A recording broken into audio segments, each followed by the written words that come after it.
Salut tout le monde, aujourd'hui on est parti pour le 1088e épisode de l'After Zap Image. On va débuter avec le programme de la soirée, notamment pour l'AS Monaco qui jouera donc ce soir son deuxième match de Champions League cette saison. C'est le match de barrage retour pour l'AS Monaco. L'ASM reçoit le Sparta Prague après avoir réalisé une bonne opération au match aller. L'AS Monaco s'était imposé il y a une semaine du côté de la République tchèque sur le score de 2-0. Place ce soir au match retour donc du côté de Louis II avec évidemment la ferme intention pour les Monégasques d'aller chercher la qualification. Évidemment, il y a quand même un très bel avantage pour Monaco après ce score acquis au match aller. Une petite information qui concerne le Sparta Prague qui a laissé entendre que, par le biais notamment de son compte Twitter, que les personnes qui ont notamment prononcé des cris de singe à l'encontre d'Aurélien Tchouaméni le week-end dernier, eh bien ces personnes ont été retrouvées par le biais des caméras. Les vidéos ont été transmises à la justice tchèque et ces personnes sont évidemment bannies du stade du Sparta Prague. Le club du Sparta a envoyé d'ailleurs un petit message à l'AS Monaco sur son compte Twitter ainsi qu'à Aurélien Tchouaméni en leur affirmant évidemment tout leur soutien. Ensuite on continue les amis du côté de l'Olympique Lyonnais. Petite information mercato, il semblerait que l'OL se montre intéressé par la piste Xherdan Shaqiri. Évidemment Shaqiri c'est un joueur qui a beaucoup de qualité mais qui a quand même beaucoup de mal à pouvoir s'exprimer dans l'effectif pléthorique des Reds de Liverpool. Il n'y a pas beaucoup de place quand même pour Shaqiri qui devait se contenter de quelques miettes la saison passée. Il y aurait déjà des négociations entre l'Olympique Lyonnais et Liverpool. Ces négociations ne seront pas simples puisque Liverpool demande 15 millions d'euros pour libérer l'international suisse. L'Olympique Lyonnais pour le moment n'est pas enclin à transmettre une offre de 15 millions d'euros, mais il y a bel et bien des négociations entre les deux clubs. Autre information mercato du côté de l'OL, en plus du nom d'André Onana qui a toujours été l'une des pistes prioritaires du mercato de Peter Bosz, et bien Peter Bosz avait aussi soufflé le nom de l'international iranien Serdar Azmoun, l'attaquant du Zénith Saint-Pétersbourg dont on a parlé il y a une quinzaine de jours, un très très bon buteur Serdar Azmoun. L'Olympique Lyonnais est très intéressé, là aussi ça sera compliqué parce que le Zénith Saint-Pétersbourg demande beaucoup d'argent pour libérer le joueur et en plus de ça l'OL n'est pas seul sur ce dossier. On sait qu'il y a notamment des clubs en Italie, comme par exemple la Roma, qui sont aussi intéressés. Petite information qui concerne le jeune Yacine Adli, le joueur des Girondins de Bordeaux.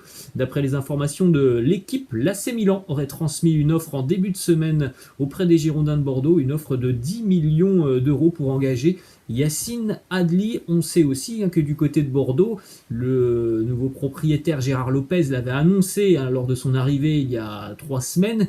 Les Girondins vont devoir vendre sur ce mois d'août. Reste à savoir si Yacine Adli fait partie de la liste des joueurs qui pourraient être amenés à quitter le club. Ensuite, une déclaration de Dimitri Payet, qu'on voit très en forme sur ce début d'année avec l'OM. Il nous dit « Je suis peut-être celui qui a souffert le plus de jouer dans un stade vide pendant 1 an et demi.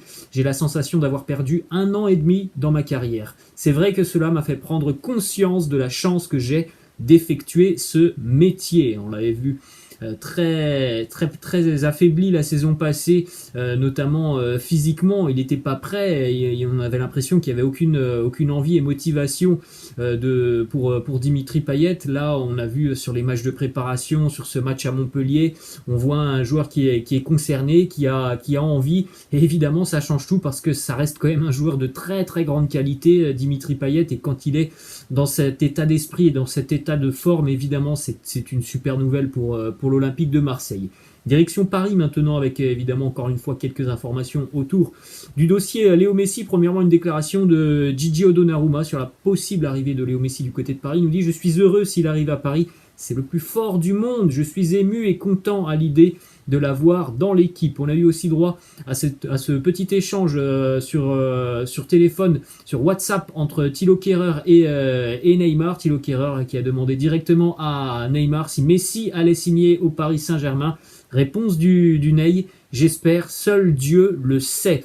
Ensuite, cette petite information qui concerne Messi, vous avez certainement vu hier bon nombre de supporters du Paris Saint-Germain qui s'étaient agglutinés du côté de l'aéroport du Bourget pour tenter d'apercevoir l'arrivée de Léo Messi du côté de Paris. Il n'en est rien puisque Léo Messi n'est pas arrivé à Paris,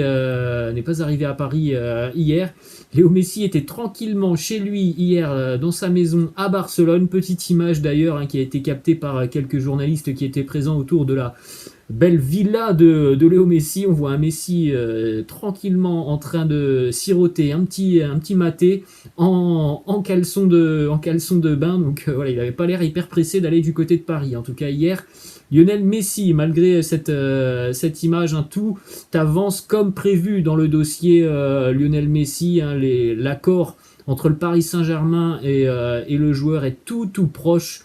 Donc maintenant, c'est plus qu'une question de jours ou d'heures, je ne sais pas, mais voilà, normalement, il ne devrait pas y avoir de retournement de situation ou de coup de théâtre. Ça semble ficelé et Messi sera un joueur du Paris Saint-Germain. On a une petite information qui concerne aussi des socios du FC Barcelone qui ont déposé auprès de la Commission européenne un recours, une plainte tout simplement, pour que le Paris Saint-Germain ne soit pas autorisé à recruter Lionel Messi. Ces derniers dénoncent le non-respect des règles du fair play financier par le club de la capitale. On poursuit avec deux déclarations de Gérard Piqué. Premièrement, il nous dit on va perdre de la magie en attaque. Nous perdons le meilleur joueur de tous les temps. Cela nous a fait mal à tous. La gestion des dernières années n'a pas aidé. Ensuite, autre déclat de Gérard Piqué qui nous dit l'équipe était un peu brisée à cause du départ de Léo Messi. Nous savons que nous perdons une pièce très importante. Il y a des joueurs qui vont devoir assumer beaucoup plus de responsabilités. En fin de compte, nous sommes obligés de rivaliser et d'essayer de gagner. C'est vrai que là c'est une page énorme qui vient de se terminer du côté de Barcelone et comme le dit Gérard Piqué, il y a des joueurs qui vont devoir un petit peu plus prendre leurs responsabilités du côté de Barcelone. On a souvent eu tendance à se reposer sur Léo Messi. On enchaîne avec cette information désastreuse aussi pour le Barça. À peine arrivé, Sergio Agüero ne sera pas présent avant le mois de novembre avec le FC Barcelone. Donc quasiment 3 mois d'absence pour Sergio Agüero. On parle de 10 semaines. Malheureusement, victime d'une blessure au niveau du mollet, il va manquer 10 semaines de compétition. Sergio Agüero, on le savait depuis 2 ans, Sergio Agüero c'est un joueur qui devient de plus en plus vieux, ce qui est normal, mais qui devient aussi de plus en plus fragile. Depuis 2 ans avec les Citizens, on l'a souvent vu sur le banc de touche, donc on lui souhaite évidemment un prompt rétablissement. Et on espère que ça ira bien cette saison avec le FC Barcelone, même si ça n'a pas très bien démarré pour l'aventure de l'attaquant argentin en Catalogne. Une information qui concerne Samuel Umtiti et son avenir, il dispose d'offres de prêt. Il y a 3 clubs qui sont cités et intéressés.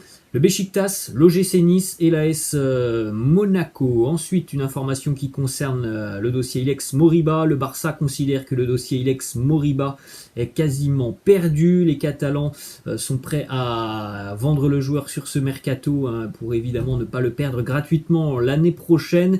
Un club allemand est très intéressé, le RB Leipzig. On poursuit avec une information du côté du Real Madrid en ce qui concerne le jeune japonais Takefusa Kubo. Il devrait de nouveau être prêté. Un accord est tout proche entre le Real Madrid et Majorque. Une bonne nouvelle du côté de Villarreal qui jouera demain, si je ne me trompe pas c'est bien demain, à la Super Coupe d'Europe face à Chelsea. Villarreal vient de prolonger son attaquant Gérard Moreno jusqu'en juin 2027. Petite statistique sur Gérard Moreno sur les 2 dernières saisons en Liga. Déjà il a raté je crois 8 matchs sur les 2 dernières saisons en Liga. Malgré le fait qu'il a raté 8 matchs, c'est 41 buts inscrits sur les 2 dernières saisons en Liga. C'est un véritable goléador, Gérard Moreno. Ensuite, direction l'Angleterre, une déclaration de Jack Grealish sur son départ d'Aston Villa. Il nous dit « Tout le monde a vu comment était Léo Messi. C'était exactement ce que j'ai ressenti. Avant de quitter l'hôtel, j'ai parlé avec l'équipe, le staff, aux joueurs et j'ai même pleuré. » On enchaîne avec une déclaration de James Rodriguez qui lui nous parle de l'avenir de Léo Messi. Il nous dit « ça serait vraiment magnifique de voir Léo signer à la Juventus pour jouer aux côtés de Cristiano. Ça serait une énorme affaire pour la Serie A, mais aussi le rêve de beaucoup de supporters. Mais je ne pense pas, puisqu'il devrait s'engager du côté du Paris Saint-Germain. Ensuite, une information qui concerne Newcastle et Arsenal qui sont sur le point de trouver un accord à hauteur de 23,5 millions d'euros pour Joe Willock. Les Magpies doivent désormais se mettre d'accord avec le joueur qui a fait une belle saison l'année dernière, Joe Willock. Ensuite, une petite information qui concerne Norwich. Josh Sargent, et jeune attaquant américain, vient de s'engager avec les Canaries de Norwich. Il arrive en provenance du Werder Bremen pour 10 millions d'euros. Il y a eu des recrues assez intéressantes du côté de Norwich. Il y a une équipe qui aime beaucoup jouer, on le sait, cette équipe de Norwich. C'est une équipe qui est très intéressante à suivre. Elle a vraiment de bonnes idées. Il y a une philosophie de jeu qui est très sympa. Donc encore une fois, je pense que cette équipe des Canaries, elle va être à suivre cette année en Première Ligue. Information qui concerne Romelu Lukaku, qui devrait devenir officiellement dans le courant de la semaine un joueur des Blues de Chelsea. Chelsea et l'Inter sont actuellement en train de finaliser le transfert de l'attaquant belge. On parle d'un transfert assez fou, 115 millions d'euros donc pour Chelsea, pour arracher les services de Romelu Lukaku, qui a déjà passé une partie de sa visite médicale du côté de Milan. Hier, il s'est envolé du côté de Londres pour aller finaliser donc sa visite médicale. L'annonce officielle devrait intervenir dans les prochains jours. Une information qui concerne cette fois-ci Chelsea et l'AS Roma qui sont tombés d'accord là aussi pour le transfert de Tammy Abraham. On parle de 35 à 40 millions d'euros donc pour ce départ de Tammy Abraham des Blues. Du côté de la Roma, Tammy Abraham devrait remplacer Edin Dzeko qui devrait lui s'engager du côté de l'Inter Milan. Ensuite, on enchaîne les amis du côté de l'Allemagne où le Bayern Munich suit attentivement la situation du jeune Toulousain Amin Adli. Du côté de Toulouse, on en a déjà parlé. Ils ont tenté de négocier une nouvelle prolongation de contrat avec Amin Adli. Pour le moment, il y a eu un refus des représentants d'Amin Adli et de lui-même.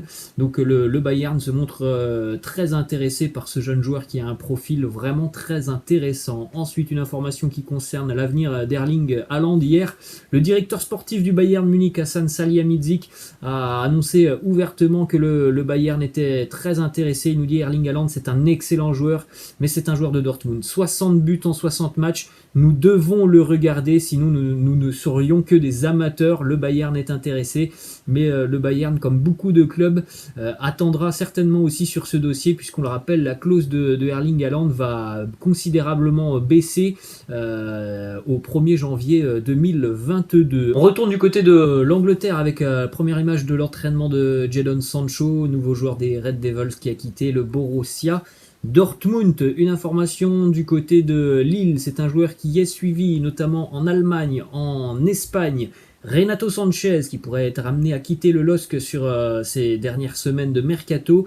En tout cas, les clubs qui se montrent intéressés sont prévenus.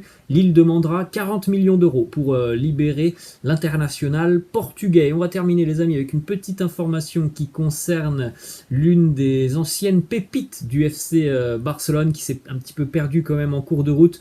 Boyan, il s'est engagé du côté du Japon avec le Vissel Kobe, le club où il va retrouver Andrés Iniesta qu'il a connu il y a quelques années du côté de Barcelone. Voilà les amis, la fin de cet After Zappima, j'espère que ça vous a plu. N'hésitez pas comme d'habitude à lâcher un petit pouce bleu. Je vous laisse, je vous dis à la prochaine, ciao.